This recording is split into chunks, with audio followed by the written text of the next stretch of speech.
네, 안녕하세요. 유튜버 젤리파파입니다. 중개형 ISA가 2월 달에 출시가 되면서 세간의 뜨거운 관심을 받고 있는데요. 이전에는 일임형과 신탁형 ISA 계좌만 가입이 가능했었거든요. 그러나 2021년 ISA 계좌의 내용이 일부 변경이 되었고, 동시에 중개형 ISA 계좌가 출시가 되었습니다. 기존의 ISA가 갖고 있었던 단점들이 대폭 개선이 되었고 활용도 또한 굉장히 높아졌습니다. 그래서 이번 영상에서는요, ISA의 변경된 내용을 기준으로 ISA가 갖고 있는 두 가지 장점, 그리고 중개형 IS 안에서 투자가 가능한 상품들, 그리고 가입 조건과 비과세 한도, 그리고 납입 한도와 의무 보유 기간 중요하겠죠. 그리고 중도 인출과 수수료 비교까지 이렇게 순서대로 설명을 드리면서 곳곳에 활용법을 함께 버무려서 설명을 드려보도록 하겠습니다. 중개형 ISA 계좌는 단점보다 장점이 더 많은 계좌입니다. 이 계좌는 활용하는 사람에 따라서 그냥 그저 그런 계좌가 될 수도 있고요. 아니면 나만의 최적의 포트폴리오가 될 수 있다고 생각합니다. 그래서 여러분들이 이 영상, 저 영상 이렇게 보지 않아도 되도록 깔끔하게 정리를 해보도록 하겠습니다. ISA 계좌는 하나의 상품이 아니라 계좌라서 일종의 바구니 개념입니다. 이 바구니 안에다가 나에게 맞는 시중의 금융상품들을 이렇게 조합을 해서 나만의 최적의 포트폴리오를 짤 수 있습니다. 하지만 이 계좌의 장점이 단순히 포트폴리오를 짤 수 있는 것만으로 그친다면 그렇게 큰 매력은 없습니다. 이 상품이 갖고 있는 매력은 바로 손익통산이라는 개념입니다. 이 손익통산은 두 가지의 의미를 갖고 있습니다. 첫 번째 의미는 ISA 계좌를 해지하는 마지막 순간에 딱 한 번 세금을 정산한다는 것인데요. 일반 계좌라면 금융상품을 사고 팔 때 수익이 발생하면 바로바로 원천징수로 세금을 정산을 해야 하죠. 하지만 이 계좌는 그렇지 않습니다. 금융상품을 사고 팔 때 수익이 발생하더라도 세금을 공제하지 않기 때문에 이 세금의 재투자로 인한 복리 효과를 누릴 수가 있게 되는 것이죠. 그리고 손익통산의 두 번째 의미는 최종 수익에 대해서만 세금을 정산한다는 것입니다. 투자를 하다 보면 손실을 볼 수도 있고 수익을 볼 수도 있습니다. 일반 계좌에서 손실을 볼 때는 당연히 세금이 없지만 수익을 볼 때는 과거의 손실과는 무관하게 이 수익에 대해서 세금을 납부해야 합니다. 어찌 보면 억울한 일이 될 수 있겠죠. 예를 들어서 주식 투자에서는 100만 원의 손실을 보고 해외 펀드에서는 50만 원의 수익을 봤다면 결과적으로 이 사람은 50만 원의 손해를 본 거나 다름이 없습니다. 그럼에도 불구하고 일반 계좌에서는 이 50만 원에 대해서 세금을 납부를 해야 되는 것이죠. 그런데요, ISA 계좌 안에서는 그렇지 않습니다. ISA 계좌를 해지할 때 최종 수익이 50만 원 손실이라면 결과적으로 손실이기 때문에 세금은 없게 되는 것이죠. 더불어서 ISA 계좌는 이자소득 면제 혜택과 9.9%의 저율과세 혜택을 볼 수 있습니다. 보통 일반 금융상품은 수익의 15.4%를 세금으로 납부를 해야 합니다. 이것을 이자소득세 또는 배당소득세라고 합니다. 하지만 ISA 계좌 안에서 발생된 수익에 대해서는 400만 원까지는 이자 배당 소득세를 면제받을 수 있고, 이 400만 원을 초과되는 수익에 대해서는 9.9%의 세금만 납부하면 됩니다. 400만 원 초과 수익이 얼마가 되든 상관없이 그냥 9.9%의 세금으로 분리과세를 하고 끝이 나게 됩니다. 자, 그래서 손익통산으로 혜택을 받고도 모자라서 그 수익에 대한 세금 절세 효과까지도 볼 수 있게 되는 것입니다.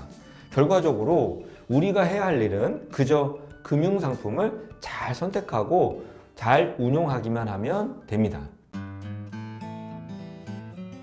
중개형 ISA 계좌로 포함할 수 있는 금융상품들의 종류와 그 상품들이 원래 갖고 있었던 세율에 대해서 알아보겠습니다. 이 내용을 보시고 가능하면 절세 효과를 좀 많이 누릴 수 있는 상품군을 활용하시면 좋겠습니다. 중개형 ISA 계좌는 국내 주식과 리츠, 국내 상장 ETF, ELS 펀드, RP 등을 자유롭게 투자할 수 있게 되어 있는데요. 국내 상장 주식은 오직 중개형 ISA 계좌에서만 투자가 가능하다라고 알고 계시면 됩니다. 그럼 각각의 세금을 알아보도록 하겠습니다. 먼저 주식과 리츠는 동일하기 때문에 함께 설명을 드릴 건데요. 둘 다 매매 차익은 비과세이고요. 배당 소득은 15.4%의 세금을 납부해야 합니다. 지난 3월 4일 한국경제신문 자료를 보니까 삼성증권에서 중개형 ISA를 개설한 고객의 약 90%가 주식 투자를 위해서 개설했다고 하더라고요. 그 이유는 ISA 계좌 안에서는 배당소득세를 절세할 수 있기 때문이겠죠.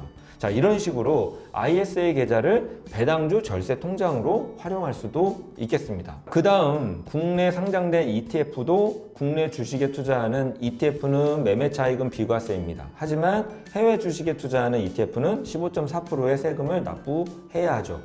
ELS는 대표적인 배당소득 상품입니다. 그러니까 당연히 15.4%의 세금을 납부해야 합니다.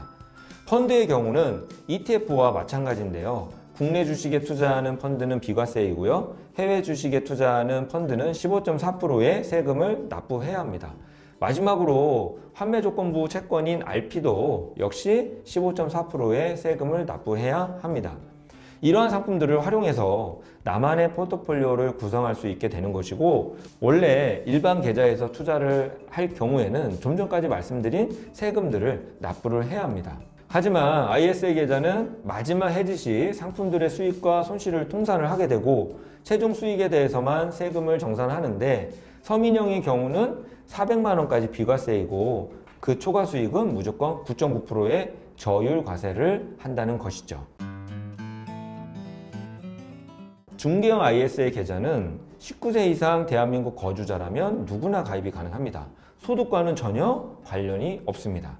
다만 소득에 따라서 가입 유형이 나눠지고 비과세 한도도 달라지게 되는데요. 서민형은 근로소득이 5천만 원 이하이거나 종합소득이 3,500만 원 이하라면 가입이 가능합니다. 서민형의 비과세 한도는 400만 원이지만 만약 일반형으로 가입했다면 비과세 한도는 200만 원으로 축소가 됩니다. 현재까지 가입이 가능한 증권사는 NH투자증권, 삼성증권, 한국투자증권입니다. 앞으로 차츰차츰 대형사 중심으로 더 많은 중개형 ISA 계좌가 출시가 될 것이고요. ISA 계좌는 그 종류에 상관없이 전 금융권을 통틀어서 1인 1계좌만 가입이 가능합니다. 물론 이전에 다른 증권사에 다른 종류의 ISA 계좌를 미리 가입하고 있다면 증권사 이전도 가능하고 그 다음에 ISA 종류 이전도 가능합니다. 예를 들어서 1인명을 가입하고 있다가 중개형으로 이전이 가능하기도 하고요. 신탁형으로 가입하고 있다가 중개형으로 이전도 가능합니다. 그리고 가입 방법은 일반형은 증권사 어플로 비대면으로 가입이 가능합니다. 그러나 서민형은 소득을 증빙하기 위해서 ISA용 소득 확인서를 제출해야 하기 때문에 증권사를 내점을 해야 합니다. ISA용 소득 확인서는 홈택스 사이트를 통해서 쉽게 발급을 받을 수 있습니다. 가입이 가능한 기간은 별도로 없습니다. 개정되기 전에는 2021년 말까지만 가입이 가능했었습니다. 하지만 이번에 ISA가 개정이 되면서 가입 가능 기간이 무기한으로 연장이 되었습니다. ISA 계좌의 납입 한도는 1년에 2천만 원입니다. 5년간 최대 1억 원까지 납부할 수 있게 되는 것이죠. 만약 1년에 2천만 원을 모두 못 채웠을 경우에는 그 다음 해로 2월이 가능한데요. 예를 들어서 가입을 하고 4년간 한 푼도 납입을 하지 않다가 5년째 한 번에 1억을 납부할 수도 있습니다. 또한 비과세 혜택을 보기 위해서는 의무보유기간 3년은 무조건 채워야 합니다. 3년 안에 해지를 하게 되면 비과세 혜택은 볼 수가 없다는 말이 되는 것이죠. 그리고 5년마다 유지기간을 연장할 수 있습니다. 언제까지요? 평생 동안입니다. 그런데 알아두셔야 할 것이 연장을 한다고 해서 납입 한도가 늘어나는 것은 아닙니다. 평생 연장을 해서 유지를 하더라도 납입 원금은 1억 이상 넣을 수 없다는 얘기죠. 자, 그렇다면 굳이 평생 연장을 할 필요가 있을까요? 납입 한도가 늘어나는 것도 아니고 비과세 한도가 늘어나는 것도 아니고요. 그래서 만약 내가 비과세 한도인 400만 원까지 수익이 발생했다면 그냥 중도 해지를 하시고 다시 가입하는 것도 좋은 방법이라고 생각합니다. ISA 계좌를 재가입을 하게 되면 모든 조건과 혜택이 다시 되살아나는 거니까요. 그리고 현재 여유 자금이 없더라도요, 가능하면 빨리 가입하기를 추천드립니다. 납입 한도를 미리 열어두시는 것도 좋고요. 미리 가입을 해야 비과세 조건 3년도 빨리 채울 수가 있는 거니까요. 그리고 빨리 가입하면 좋은 이유가 하나 더 있습니다. 가입 이벤트입니다. 최근 증권사의 중개형 ISA 계좌 유치 경쟁으로 주식 매매 수수료 평생 무료 관련 이벤트가 진행 중에 있으니까 이 부분도 꼭 확인하시면 좋겠습니다. 자, 물론 중도 인출 가능합니다. ISA 계좌에 납입했던 원금까지는 중도 인출이 가능하죠. 그런데 만약 수익까지 인출을 원한다면 해지할 수밖에 없습니다. 수수료는 삼성증권을 예를 들어서 설명을 드려보겠습니다. 삼성증권의 경우 신탁형은 신탁금 기준 연 0.1%의 수수료가 나가고요. 일임형은 평가금액 기준 연 0.6에서 0.8%의 수수료가 나가게 됩니다. 여기서 말하는 이 수수료는요, 계좌 안에서 수익이 나든 안 나든 관계없이 무조건 나가는 수수료입니다. 그렇다면 중개형은 어떨까요? 중개형의 경우에는 수수료가 없습니다. 삼성증권만 없는 것이 아니라 중개형 ISA 계좌 자체가 수수료가 없다고 보시면 됩니다. 그냥 상품들을 매도할 때 발생하는 상품 자체가 갖고 있는 수수료만 납부하면 되는 것이죠. 자, 지금까지 중개형 ISA 계좌에 대해서 요점 정리를 해봤습니다. 들어보니까 어떠신가요? 이 계좌는 어떻게 활용하느냐가 관건인 것 같습니다. 자, 여러분들도 가능하면 빨리 가입하시고 이걸 어떻게 나에게 맞게 활용할지 연구해 보시기를 추천드리겠습니다. 자, 오늘은 여기까지입니다. 끝!